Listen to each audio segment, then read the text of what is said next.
Tshisekedi, qui est encore comme un grand frère à moi, puisse être traîné nu après que son papa soit dans les frigos, 2 ans. Que lui, qu'on le traîne nu ici à Kinshasa, dans les rues, on la lève, les Rwandais, les étrangers là, reviennent prendre encore le pouvoir. J'ai dit à Dieu, non, je n'accepte pas. Si j'ai été créé par toi, niet, mon combat était un combat de la foi. Ce n'était pas un combat physique, c'était un combat spirituel. Quand tout le monde voyait que ça n'allait pas, moi, je savais que ça allait marcher parce que je sais en qui moi j'ai cru. J'ai dit que nous avons utilisé, nous ne disons pas que ce que moi je connaissais était le meilleur. Non, je ne dis pas ça. Il y a eu tellement beaucoup de gens qui ont fait, chacun dans son niveau. Mais moi aussi à mon niveau, j'ai fait. J'ai été contacté. Il y a des gens, des diplomates qui nous font foi, qui sont des amis, qui ont leurs enfants, et avec nos enfants, nous nous connaissons, nous sommes des familles, nous sommes là. Kalonji, il y a un deal. Appelle-moi. Nous appelons. Comme une foudre. Dieu avait seulement entendu ma prière. Il dit non, non, je ne ferai pas ça, ça n'arrivera pas. Tshisekedi ne marchera pas nu dans les rues de Kinshasa. Les Peroluara, les Boujakers, tous ces gens-là corrompus parce qu'on leur donne de l'argent. En train de manger l'argent des sangs des enfants du Congo. Les Steve Wembito Lobakutute. Une partie de tous les journalistes que vous voyez au Congo là, ils étaient tous avec eux. J'étais avec quelques-uns, on comptait de doigts. Et ceux-là qui étaient avec moi n'étaient même pas informés de ce que moi j'avais comme information. Quand j'ai crié, les gens ont dit Tala Mouloubo, il veut seulement sauver la peau de son frère. Et le résultat est Kende. Kagame est content, tout le monde est content. On commence à se moquer, ridiculiser votre président. C'était une opprobre, c'était une honte pour le Congo. J'espère que vous me suivez. C'était une honte pour nous. Mais nous avons insisté. Je vais vous dire une chose. Peut-être vous ne comprenez pas quand je dis que je dois au Congo. Moi, je n'ai jamais mangé l'argent du Congo qui est non, gouvernement yango ezofutangai. Et c'est la raté. Bongo. Tout ce que j'ai fait au Congo, tout ce que j'ai construit, namutoki nangai pour na kenda chik awana state. Na kenda chik, namutoki nangai, c'est là où j'ai construit mes choses. Maintenant, suivez là où il y a les dangers. Si Tshisekedi partait, je n'ai pas mangé l'argent de Tshisekedi. Si Tshisekedi part, moi, je ne peux plus rentrer au Congo pour mes biens de mon sang. Ma femme, mes enfants allaient être sacrifiés avec moi. Tout ce que j'ai construit au Congo. J'allais abandonner. C'est l'avocat à moi, le premier, qui devait déjà prendre mes histoires pour dire que mes parcelles, tout reste pour eux. Quel risque? Donc, nous parlons pour la nation. Nous n'avons aucun poste. Nous n'avons aucun pouvoir. Mais quand ça barde pour Tshisekedi, lui part, il fuit avec sa femme et ses enfants. Ils seront bien peut-être en Europe, je ne sais pas. C'est un ancien président, il peut être bien là, avec un statut. Moi, je fuis sans avoir eu même $1 na gouvernement de Tshisekedi. Quel risque? Vous pensez que je n'ai pas le droit de parler au Congo? Quel risque d'accepter que en tant que jeune, je suis venu en Amérique à une vingtaine d'années. Une vingtaine d'années. Bolanda, tout va tomber, moi je n'aurai rien. Je vais partir seulement parce que j'ai été bête de se tenir Tshisekedi où je n'ai rien eu. Et tout reste. Et je vais dire à mes enfants et ma femme que non, vous savez, c'était le combat de la nation. C'était un risque. Un peu un risque sans safety, sans certitude. Voilà pourquoi aujourd'hui, je ne peux jamais accepter qu'un ministre vienne voler, qu'un juge vienne voler, qu'un procureur vienne voler. J'ai dit que vous jouez de nous. Parce que nos vies ont été vraiment dans une balance où on pouvait tout perdre. Tout ce que nous avons fait par nos propres sangs, nos propres sueurs. Quand ils viennent, ils font la guerre. Tu sais que des partants, tout est fini. Janvier, février, c'était le mois le plus sombre de la République démocratique du Congo. Tous les conseils de Tshisekedi, la majorité, pour ne pas dire tous, les ministres de Tshisekedi, les juges, les procureurs, tout le monde, zip.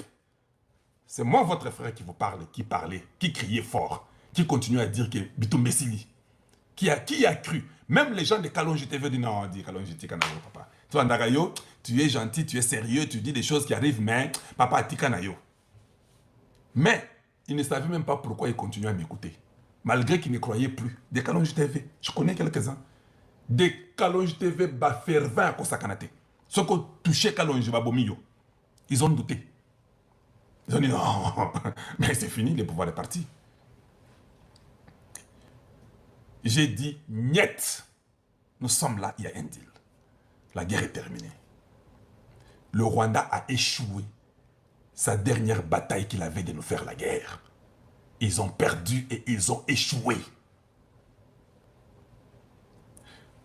Maintenant, les mêmes Rwandais, après avoir échoué, quand on vous dit qu'il y a des gens, il y a des peuples bêtes, on vous disait que les Tutsis sont intelligents et un peuple, c'est faux. Très bêtes, plus que même les bêtes.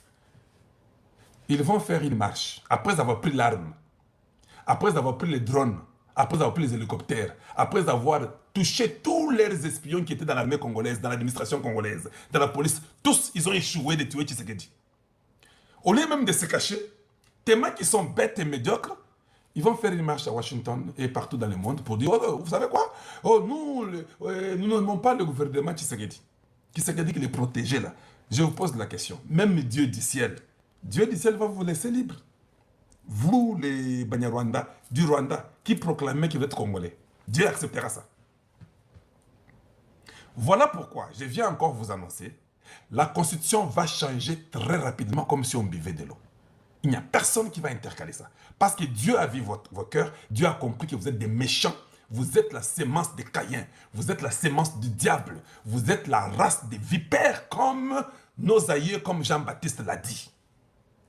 Dieu a compris que vous n'allez pas prévaloir. C'est-à-dire que maintenant, après Bitumba Borokite, vous faites les marches, stupidité mentale, médiocre que vous êtes, très mauvaise qualité d'un peuple. Et ça, ce sont des témoignages qui vont nous rassurer qu'avec la nouvelle constitution, nous ne vous laisserons jamais vivre au Congo. Jamais. Le programme d'immigration du Congo démocratique doit être révisé à la base. Nous allons revoir le système d'immigration du Congo. Nous revoyons tout. À moins que vous soyez bête pour dire que non, ça va, et combien sous-sauté. Non, je dois me rassurer que les enfants des enfants de mes enfants sont dans le bon. Bien aimé, pouvez-vous quand même aimer la vidéo? Vous sentir que t'es, vous et vous avez bloqué, hypnotisé, vous avez hypnotisé t'es. Juge Yani, merci beaucoup Emmanuel.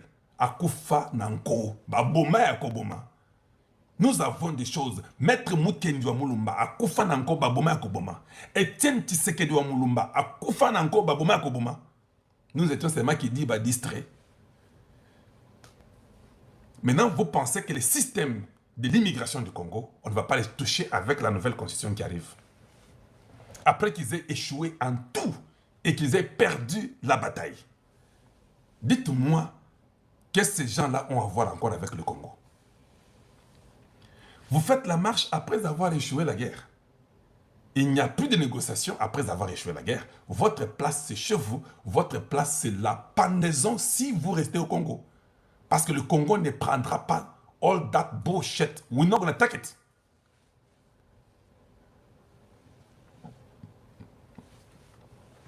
Dora dit qu'elle est bloquée ici alors qu'elle doit aller faire quoi? Je suis bloqué ici alors que je dois aller faire la cuisine.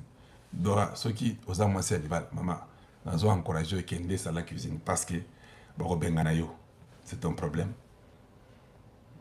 C'est un problème. Kende, maman, vidéo est en tu vas revenir revoir la vidéo si tu veux être dans la paix chez vous. Si tu es seulement une jeune fille, c'est ton tour de préparer chez vous. Et que tes soeurs et les autres ont déjà préparé d'autres jours, va préparer parce que tu te crées toi-même le problème. Tu auras la guerre. Ils vont se fâcher. Kende Lamba, tiara pause. Zongela nayo. Pour les mesate. Il faut se mettre souple et sage dans la vie pour ne pas avoir de problèmes.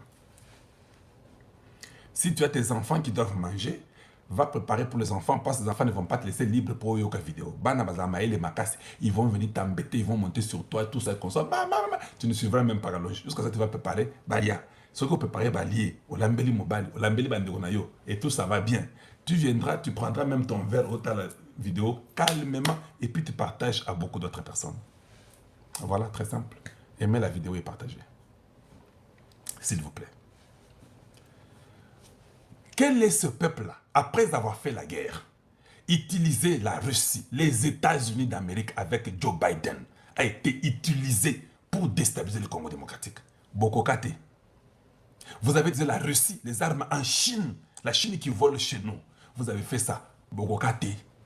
Vous avez dit la Turquie, la France, qui nous... Imatuti.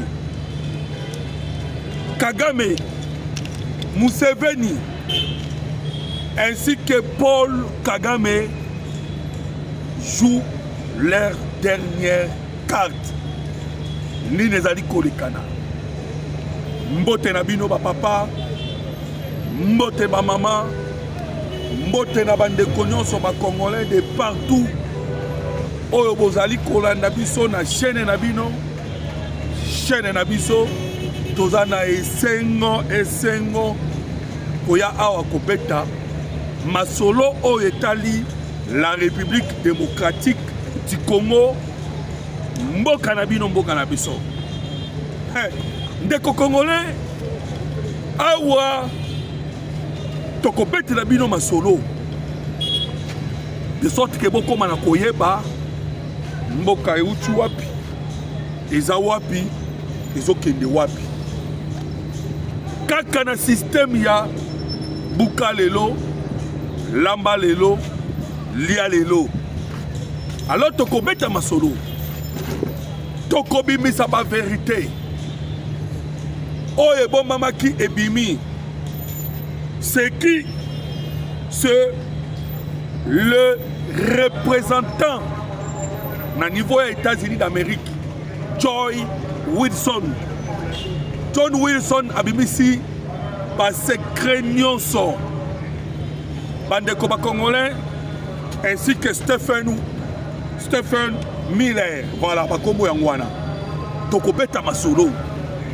La guerre sur makambo etali la République démocratique du Congo. Awa est exporté. Et comme il y a un niveau États-Unis d'Amérique. Bandeko ba congolais, motosko et peli entre les Américains pro Donald Trump et avec les Américains pro Kinshasa. Tokobeta masolo na ngwawa. Okoyoka bandeko ba congolais, bokoyoka ke makambo ngo eza nini. Toko solo lango.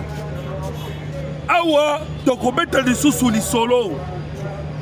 Il y a frappe aérienne de précision, frappe chirurgicale.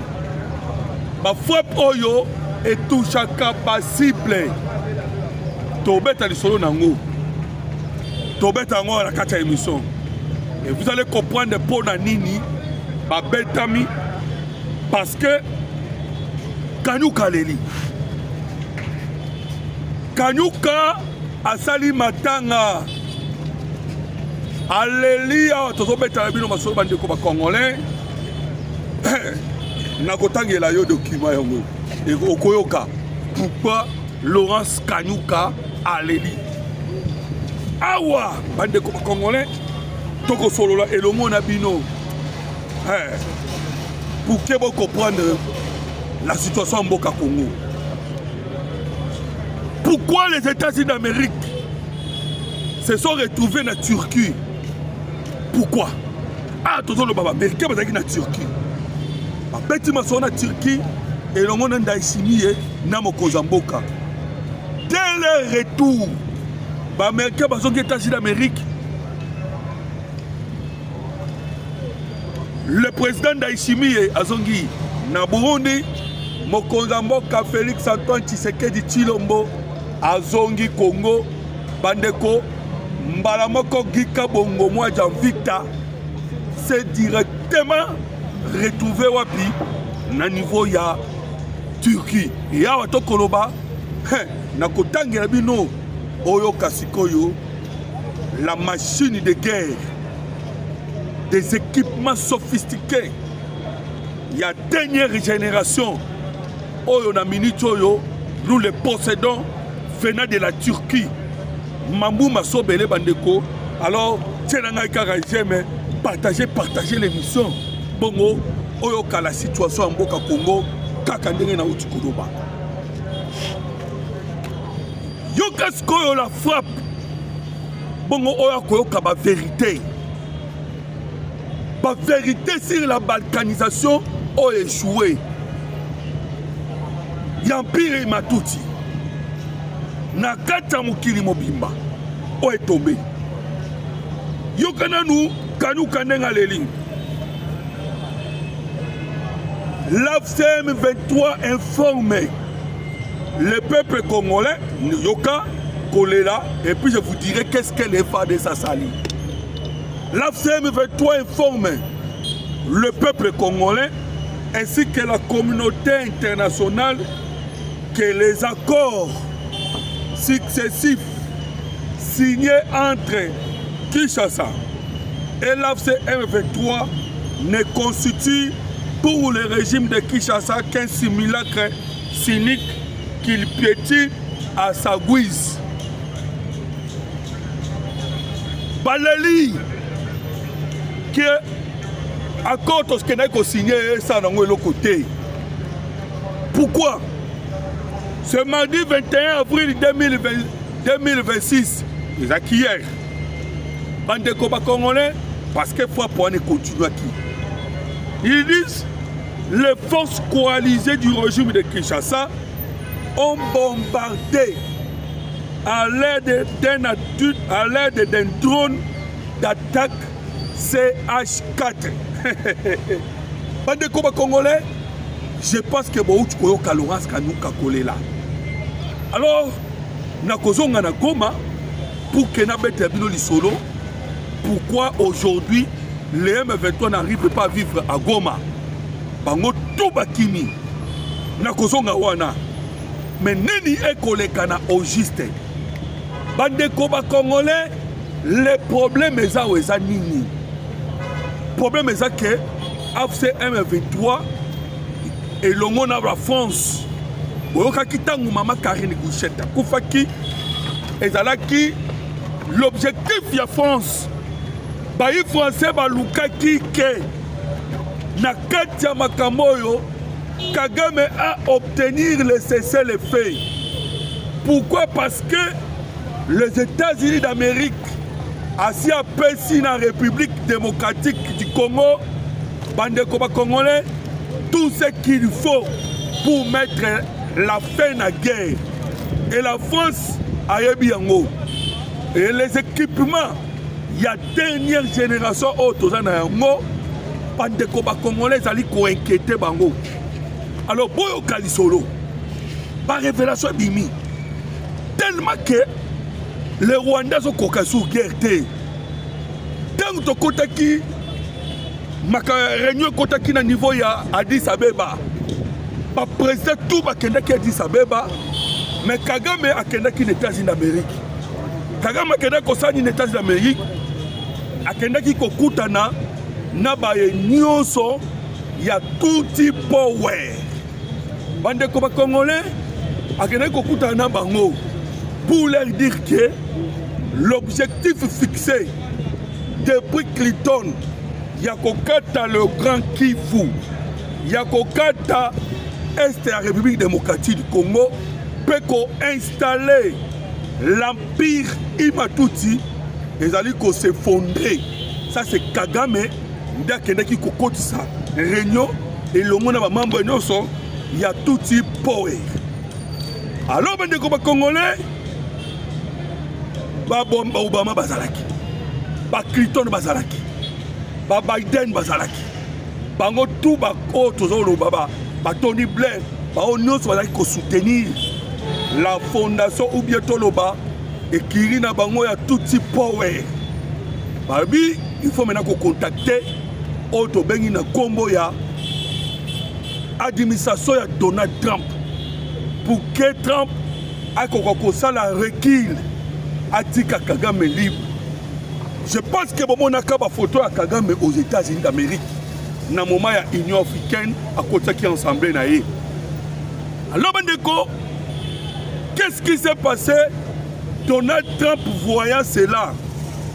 Babengi Trump na bayi ancien président Biden, Obama, Donald Trump a dit non.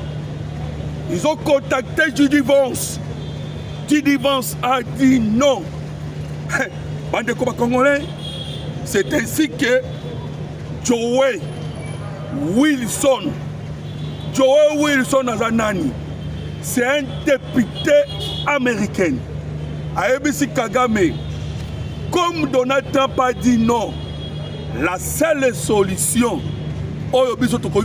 Trump, c'est organiser des manifestations à grande envergure.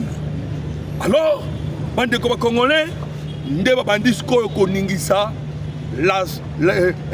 l'association na bango ya batuti power à travers le monde. C'était par rapport ya conseil ya Joe Wilson. Babengi Baruto, babengi ba Museveni, babengi Salva Kiir ya Sud-Soudan, basangani bango nyonso bandeko ba Congolais et bakeko benga tous les tutsi oyo bazalaki na niveau ya États-Unis d'Amérique, ya Grande-Bretagne, bandeko ba Congolais ba bisi bango, ça c'est la toute dernière carte oyo esengeli to travailler pour que to sauver Kagame. Jamais marche salama ndenge uti ko salama.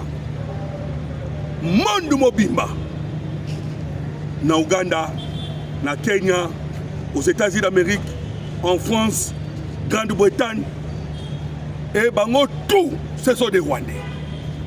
Alors, ben de Koboyo Kaba révélation. Tous les doutes sur les États-Unis d'Amérique, pour nous conformer la grande association d'Abango à tout power, et avec l'objectif Yakoyako installer l'empire Imatuti na Kivu. Badaïko ken des États-Unis d'Amérique, Badaïko ken de Grande-Bretagne, France, partout, Badaïko ken au nom des Congolais.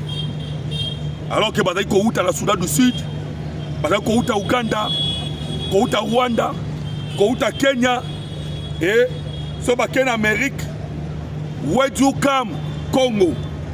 Ce baken Grande-Bretagne, Wedjukam Congo. Na Congo, je suis Nyamulenge. Je suis Nyamulenge. Ils ont utilisé le nom de Nyamulenge pour obtenir le statut de réfugié et aller travailler à l'étranger.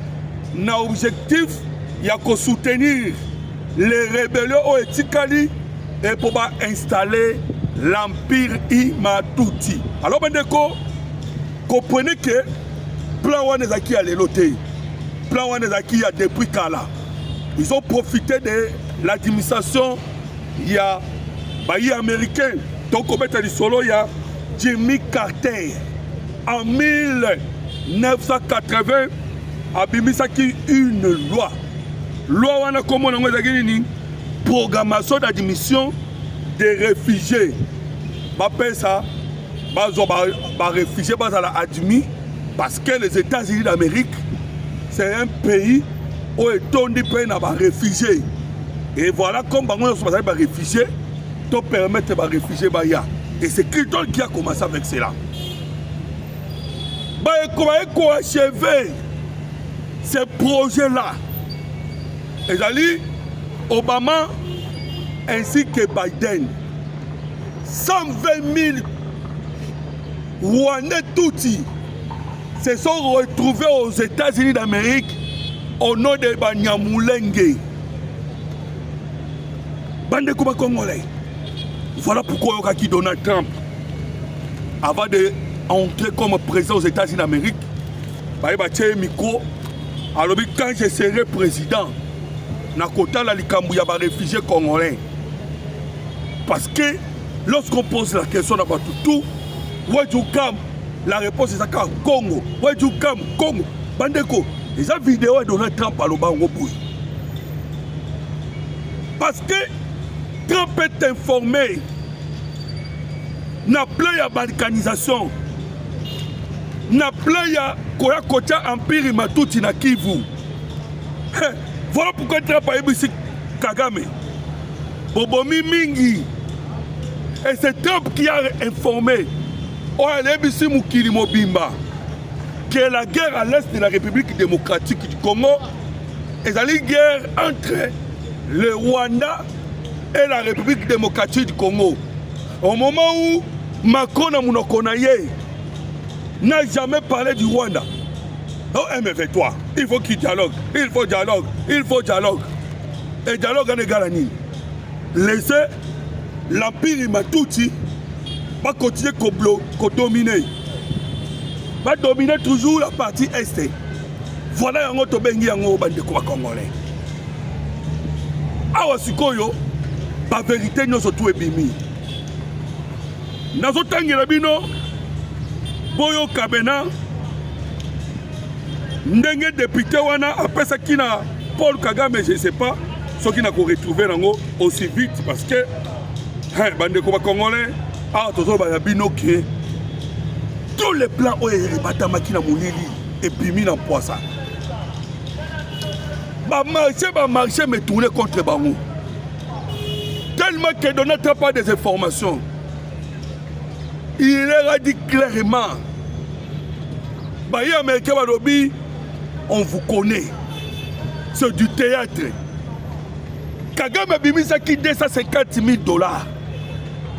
Wana ils ont eu le niveau d'ambassade des États-Unis d'Amérique. Pour que le Rwandais baya de partout va organiser cette manifestation avec des plaireurs. Parce que le théâtre,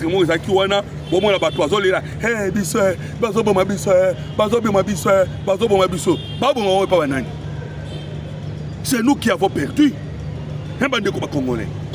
Plus de 15 millions de morts. Mais t'as le coup à Kagame avec Ono Sotuba Osala. Yo qu'est-ce qu'on a révélation? Parce que Stephen a bimé ma révélation. Obama et Biden ont transporté environ 120 000 réfugiés par avion depuis le Congo et les ont réinstallés à travers les États-Unis dans le cadre du programme d'admission des réfugiés aux États-Unis créé par le président Jimmy Carter. Oyo, c'est Stephen Miller. Moko Yaba, député au niveau des États-Unis d'Amérique. Abimi, c'est la vérité. Et quand il dit au Congo, ce ne sont pas des Congolais, mais ce sont des Rwandais. Et ça qui n'ont pas COP. Parce qu'Obama n'est pas un membre. Il y a tout du power. Yo qu'est-ce qu'on dit au Congolais? Cet ancien conseiller influent à la Maison Blanche, sous la présidence de Donald Trump, particulièrement associé aux politiques migratoires et sécuritaires, Wanaba de Goba Congolais, Yoka les documents, parce que c'est en anglais toujours interprété en haut, pour Boyoka bien. Voilà. En 1980, Jimmy Carter a signé une loi visant à offrir aux réfugiés une voie accélérée vers la citoyenneté américaine. Et les avantages suivants. Donc, avantage, le droit de vote. Les réfugiés, une fois naturalisés, ont le même droit de vote que tous les citoyens américains. Siéger dans des jurys, les réfugiés, une fois naturalisés, peuvent juger les Américains coupables ou non coupables, faire des offices de juge. Les réfugiés, une fois naturalisés, peuvent devenir l'autorité suprême dans leur lieu de résidence quant à l'interprétation et à l'application de la Constitution des États-Unis d'Amérique. Bande Koba Congolais. Maman Batouti Powe Wana Nena Uchikoloba. Bakotisi Bangona Ba Nyonso. Partout, Bakoma ba juge, Bakoma passer par là. Et Yoka Soussou, je vais continuer de lire. Pour exercer des fonctions des agents de police, les maires peuvent recruter des personnes admises comme comme réfugiés pour servir comme agents de police habilités à arrêter des citoyens américains. Soins médicaux gratuits, logement gratuit, nourriture gratuite, éducation gratuite, préférence en matière d'embauche et de l'administration et de l'admission à l'université. Vous comprenez maintenant? Place Mboke Komaki, les réfugiés nyonso va se retrouver en États-Unis d'Amérique. Au nom des Congolais, mais ils ne sont pas Congolais. Voilà pourquoi Badaki Koluka, Azaria Sourouberwa, Moïse Nyarugabu, Bakomisa, Minemwe, Lokola territoire. Badaki Koluka n'ont pas maté. C'était parce que ils ont voulu, et comme un quartier général, il y a tout type power venant de partout, du Soudan du Sud, de la Somalie, du Kenya, de l'Ouganda, du Rwanda, Baya Sikoyo, Baza Bango comme na Moulenge, Baza partout, et Bakosa Sikoyo, va profiter d'un génocide, où est Salamaki na Rwanda, Balobake, génocide du Pézo Salama na Congo, et permettre Bango, Bayokala Bango Mawa, et puis, en fin de compte, Bakata Congo. Trump a dit non. Trump a boyi. Bandeko. Et ça qui va révélation cachée. Ah, donc, on a pimi dans poissa. Bazal sous Yakubo Mamate. Non, so babomba qui le bimi. Sachez-le bien que, proverbe moi et le monde est dirigé par des secrets. Il y a des secrets au Evanda. Le loyo, biso ba Congolais, ba komi côté biso, lokola ba criminel. Lokola biso to sa génocide. Et Nzokande c'est Kagame. Nzoka c'est Kagame. 15 millions de morts c'est Kagame. Génocide c'est au Rwanda. Mais sont dans les manifestations de Tchakilobi. Bande comme Congolais, bazote kade Tshisekedi. Ah, Tshisekedi criminel. Tshisekedi criminel. Et ce n'est pas Kagame. Tout ça, objectif féminin. Et Sengeli Totika na boumbo Kagame. Naya Empire Imatuti.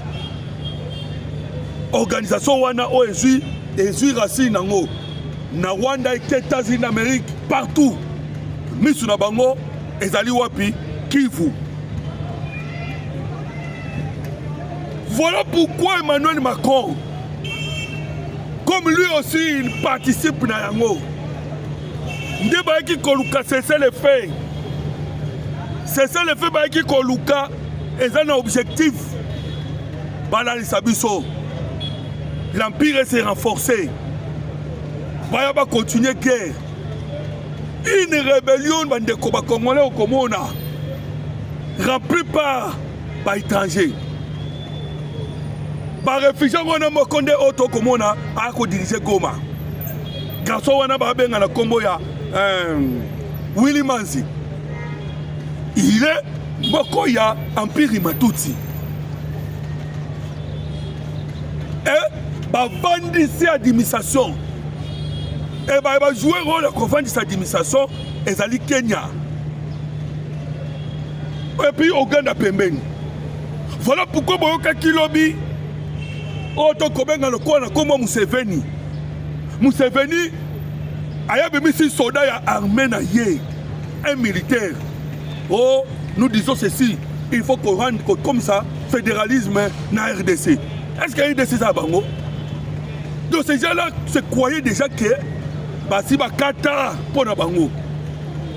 Avec une politique kanambe na mutu, on a qu'on faciliter bango.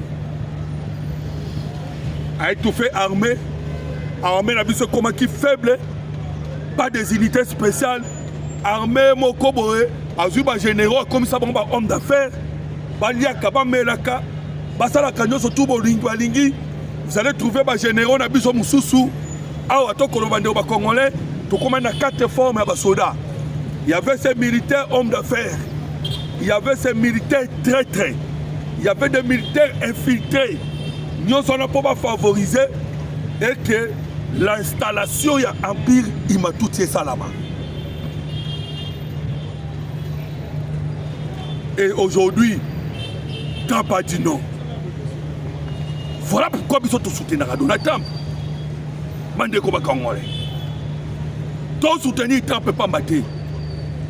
Pourquoi? Parce que Donald Trump a renversé Makambouana. Donald Trump nous a donné toutes les informations. Et l'administration Trump. Makambouana qui est Kovanda. Tellement minutes à Mouké. Nakozonga prochainement. Je vais vous dire pourquoi Bachole Nabambongo ils attaquent souvent Mokozamboka. Vous allez comprendre que Nakati ya Makambotali, l'Empire Imatouti, ils sont là. Ils sont là. Nakobeta Masolo. Nakoya Wabandeko Bakongole. Alors vous avez compris que Titolo Banabino Awa Basalaki marche à Makasi.